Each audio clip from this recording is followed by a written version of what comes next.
Welcome to our Be the Sun, Not the Salt podcast. My name is Dr. Harry Cohen. I'm joined by my chief super spreader, Connie Fontaine.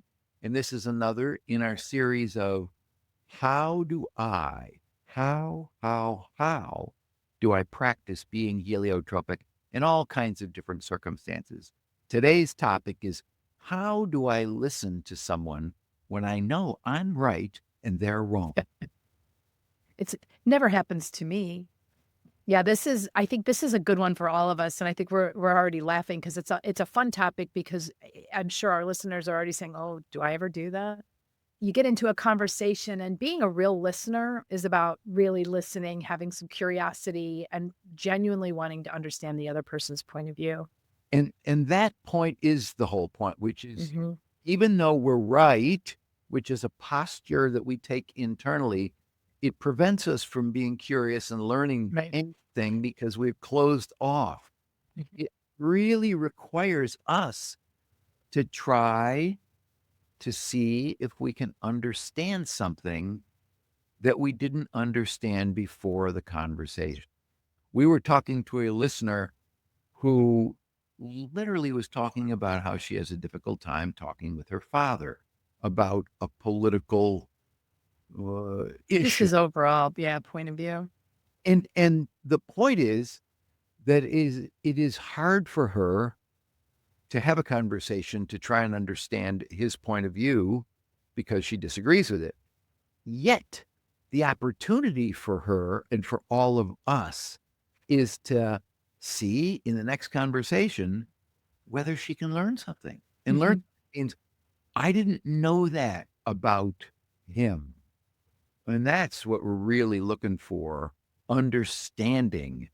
And that Yep, curiosity, that understanding of what the hell is going yep. on that I don't already know is the whole point. Curiosity without judgment. Yeah. Which I think is the hard when we think we know we're right. I had some friends ask me, at book club one time about a point of view that I had, and they approached it that they were curious about my point of view and how I could feel a certain way. And I think as the conversation went on, it was clear that there wasn't curiosity. There'd already been a judgment made, and that that it shut the conversation down. Now, in the beginning, I was like, "You're curious? Oh, thank you. I would love to share like how I could possibly have approached it in this way." And it was such a welcome thing. And then it turned quickly because the genuine curiosity wasn't there. There had been already a judgment made. I'm really glad you brought up curiosity. There are certain qualities, certain virtues that we exude which make us heliotropic. Mhm. Passion and gratitude and generosity and curiosity. Curiosity is so critical. If we could cultivate our own genuine curiosity, not fake curiosity, let me try and understand what you're saying, which is fake curiosity, but real, I don't understand. I want to know more. It can be perceived as genuinely listening because it is. That's why you felt the way you did, Connie, because they really were curious until they weren't. So that's our job, to be, Until learn. they weren't. Can I learn something in this conversation? Yeah, I think the reality for me is it was so obvious that there wasn't, curiosity anymore, and that feeling is just yucky. I don't wanna ever do that to anybody. So, I think having that true those your real listening ears on isn't as easy as people like it to say it Right. is, but I think practice makes it easier. Yeah. The key for me when I'm in a conversation, when I think that I am right and they are wrong, is to not try to prove anything. There's a great expression, Right. never try and win an argument, which is such a clever way of reminding us they're not very fruitful arguments. And Mhm. trying to win, you're really not listening. And Mhm. that, if you find yourself in an argument, my dear friend Bobby, we were having a conversation. He said something really profound. Oh, maybe 3 minutes into it, he said, paused, you know, this is seeming like an argument. And it Mhm. was an actual argument. And he said, that's not what I want to be doing in this conversation. He stopped us in mid conversation to get us and probably me, but if we were both engaged in it, to be trying to understand, not I prove a love that. point. And Yeah. the feeling of being in an argument, you ever find yourself in a conversation and suddenly it becomes an argument and you go, how the hell did Mhm. we get here? That's what it was. Mhm. And that's because I was trying to prove a point clearly and win. So Mhm. if you find yourself in an argument, you're not trying to learn something. I like the way Bobby just did it though, and just said, "What wait, what happened?"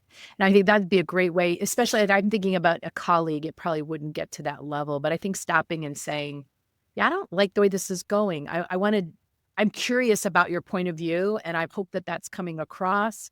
Let me ask it a different way." Or, maybe there's a way to stop that, or maybe sometimes you just have to stop the conversation. I think, and I don't know this, but I think it would be helpful in these conversations Mhm. for anybody who notices it to redirect, to do what Mhm. you just said. Let's stop and go in a different direction. I want to try and understand you more, have a word track ready to go. I really want to understand your point of view because I know there's some goodness in there. I don't want to try and win an argument here, and I know Mhm. I can do that. Um, and what I know about being right, and I love being right. I have a Don't dear we friend, all?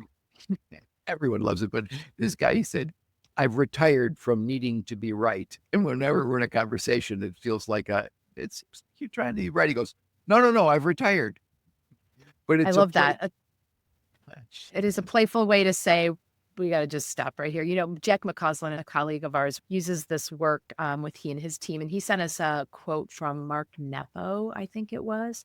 Yeah. "To listen is to lean in softly with a willingness to be changed by what we hear." And I love that partly because the visual of it for me, leaning in softly, if you're truly leaning in softly, you're not gonna have an argument. And then more importantly, that willingness, I'm actually listening because your point of view might actually change where I'm coming from. So I thought that was a great quote he sent. I love that. In fact, what a great way to enter any conversation, which is I'd like to Mhm, be changed by what I hear. mhm, Softly leaning in.